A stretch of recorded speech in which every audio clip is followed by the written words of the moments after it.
We are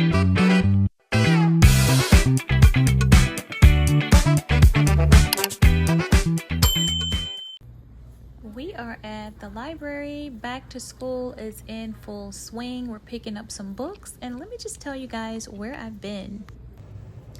Hola, ¿cómo estás? If you're new here, my name is Nicole, and it's been a while since I last talked to you guys, so I want to catch you up to speed real quick. So my husband and I decided to homeschool our little guys. We have so much to talk about and why I decided to homeschool this year. The first reason is because our son is an introvert and he just learns better in a one-on-one environment. I noticed in about grade 4, when he was in 4th grade, that school became a little overwhelming for him. For instance, when it came to testing and things in a classroom setting, he began to be a little on the, not depressed, but just more so overwhelmed with the material, because in school they tend to learn different things very fast. So you may be working on science or math or whatever subject it is. They only have maybe a week for that particular thing, and then they move on to something else. So I noticed when he would come home from school, well, first he would avoid homework at all costs. And now that may be something normal, because children, most of them, they don't like to go to school, and they just go because they have to go to school. But I noticed that when it came to homework, he would just avoid it at any cost. And so I sat down with him and we began to talk about school, because I always asked him how was his day, and he just would cry. He literally would just cry, and he was just really frustrated because it takes him a little longer to catch on to the new things that they were learning. One of those things was math. Now, he really likes math. However, my husband and I decided to get him a tutorer. Once he got a tutorer, we reached out to his teacher, and then it became a little easier for him to learn the material, because although they may have moved on to something else at home, we were still trying to make sure that he understood what he was doing. And so the tutorer would come, at first she was coming twice a week, and we would kind of just jump right into it. He asked questions, and he would pick up on it really fast with the tutorer. So those are some of the acids you tested? So this is orange juice. One's this burgundy. Is a little bit of orange juice. This one is a burgundy color. And what does that mean? Burgundy? What does burgundy mean? It's like dark red. Yeah. But what's the pH? But the pH of the burgundy is 3 to 4. What about the lime juice? What did we learn about that one? Lime juice? Yeah, the lime juice. We learned that it's 1 through 2 pH. You want to add a little bit And the more water to it? is 5 through 7. No, the water water is 7 pH. The water is 7. But yes, violet is 5 through 7 pH. Yeah, because this is the tester, and you see how it's really purple? Yeah. It's purple. So if water is neutral, it makes it look purple. It's red cabbage. Standardized testing and test prep.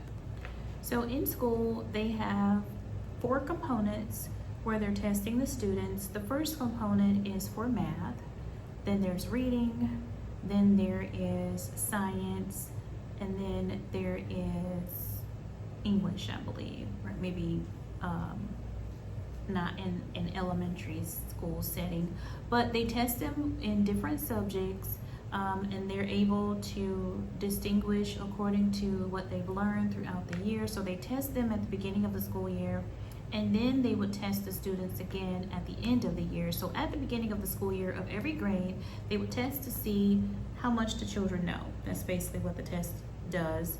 And so they use that as a mechanism to help the students in areas where they're considered gray areas. Then at the end of the year, they would test them again to see if they have moved up or if they're still in the same gray area. So I would always like to do test prep with our little guy so that he can kind of understand going into the grade what's going on, and he would do pretty good with the testing because it was repetition, and we would go over it and over it and over it until he learned. And it mimics sort of like a real test that he would be tested in school. And again, being at home, he would do exceptionally well, but when he goes to school, I think it was the stress of it all, and he says he would forget. Now, he would still do okay. He would be at grade level, but if you were doing a test prep, you would think as a parent that he would do exceptionally well because he's prepared for it. So I just think that in regards to the testing, the environment of the public school setting made it a little difficult for him to shine, because he would have conversations with me about how some of the other students, they wouldn't struggle with different things, and he didn't understand why he would struggle with certain things. And we would just comfort him and explain to him that he's smart, and always do our daily affirmations with him, letting him know that, you know, if there's something that he doesn't know, it's okay to raise his hand and ask the teacher. So you see, if you're an introvert, if you have an introvert student, he tends to not like the spotlight on him. He prefers to learn without raising his hand. I know that sounds a little weird, but he was more so to himself, even though he was in the public school setting. So if there is something that he didn't understand, he wouldn't ask the teacher the question. Number 3 is the homeschooling schedule. Our homeschooling schedule is slightly different from the traditional school calendar. What we do is every day we work on a subject. So one day it's math, then it may be science, and we also do projects and stuff with his tutor when she comes during the week.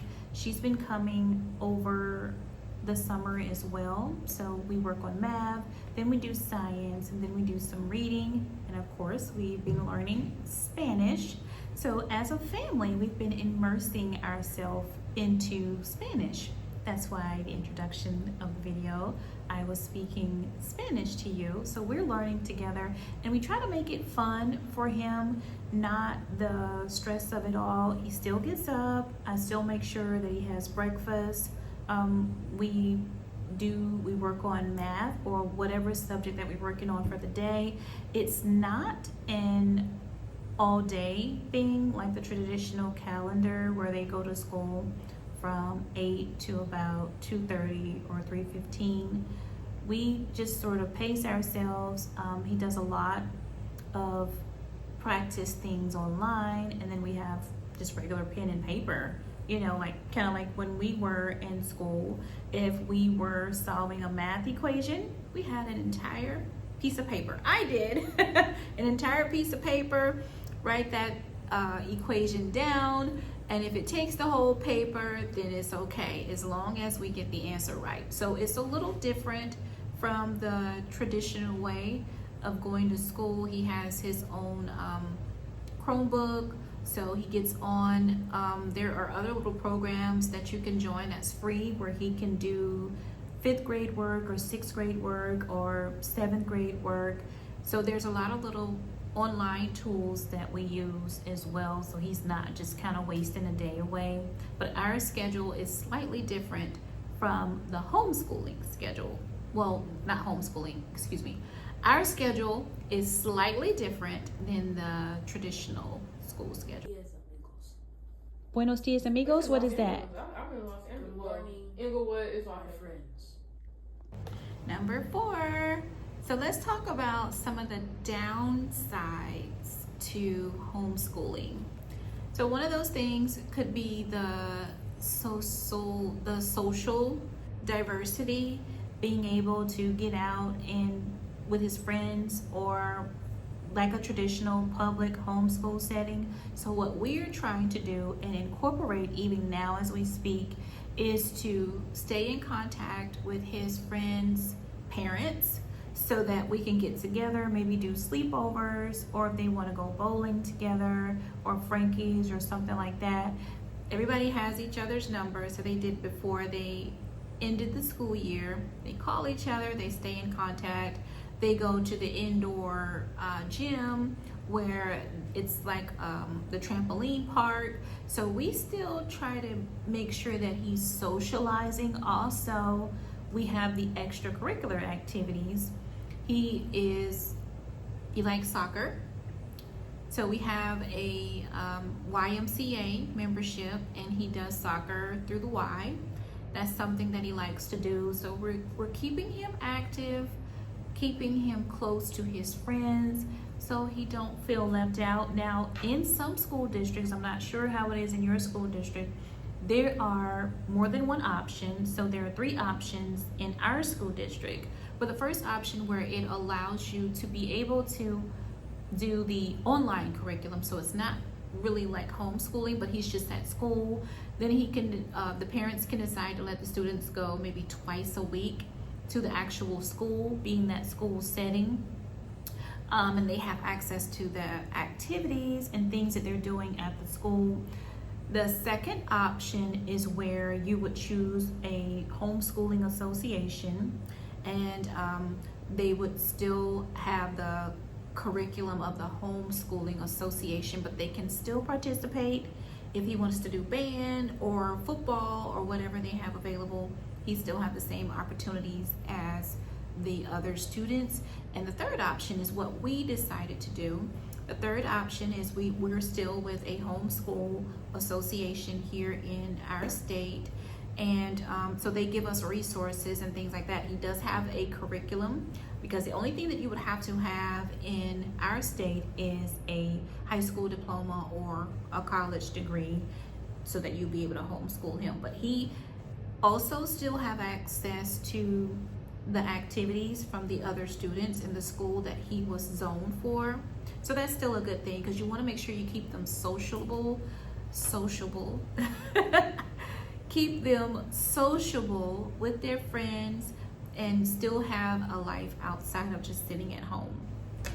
So I like to read a whole lot, and I was reading that the homeschool students tend to test a little higher as far as the standardized testing, and I would imagine it's because it's the one-on-one, just being at home and having to just have all the attention, like we are giving him so much attention, so he has no choice but to be successful. And also, COVID made it a little easier. It was more like an introduction to the online learning. The e-learning is what they call it. So a lot of parents initially during that time really didn't have a choice. It was more so something that would keep the students in school, but also keep them at home. Now, at first, when we was doing it, I tell you, it was definitely a task. I'm saying that in regards to making sure they get up, making sure they're present online. At the time, I believe our son was in 1st grade and our daughter was in 10th grade. It was in the middle of our 10th grade year. So that was really hard. But once we got into the regimen and, getting them up in the morning, like I said, I'm the kind of mom, I get up really early. I'm a morning person, make breakfast and stuff. And it was still the same thing. And then, get them up to get online and do their schooling online. Also, during lunchtime, if I didn't make like lunch at home, I would take them to Chick-fil-A or something. They go to Chick-fil-A. Our little guy could play in the little, the little balls or whatever in the indoor play area. And we would still have recess. So he could kick his soccer ball, because he's been doing soccer since he's been about 4, so he loves soccer. Or we had the basketball, shooting hoops. So COVID made it very common for parents to use this option. And after that, my daughter actually excelled being at home. She excelled being at home doing online school. Now, she's also an introvert. She's kind of a mixture of both. So she has a little bit of mixture of both, but she's very reserved. So she kind of minds her business and do what she needs to do. With her friends, though, they talk to their friends, but she did exceptionally well My little guy was, he was okay. I had to make sure he didn't have sock puppets like in front of the camera. He's on with socks and he's like, yeah, you know, like, son, don't do that. Please don't do that. But all in all, it is definitely a journey. It is something that we are embarking upon. And I know we're going to be successful with it because we are very involved with our little guy. But there's going to be downsides to homeschooling, and then there's going to be the positive things. So we're looking at the positive things in the overall picture. He will still test every year. Once a year they have to go and test to see where they are. It is required that we have a curriculum, so he's getting the Spanish, the math, the science, the whole works. He's getting it all. So wish us luck on our journey. If you have not already, please comment, like, and subscribe to our YouTube channel. Share this with a friend. And before I go, if you like part 2, we can do a part 2 to this vlog. Share it with everybody. But until next time, guys,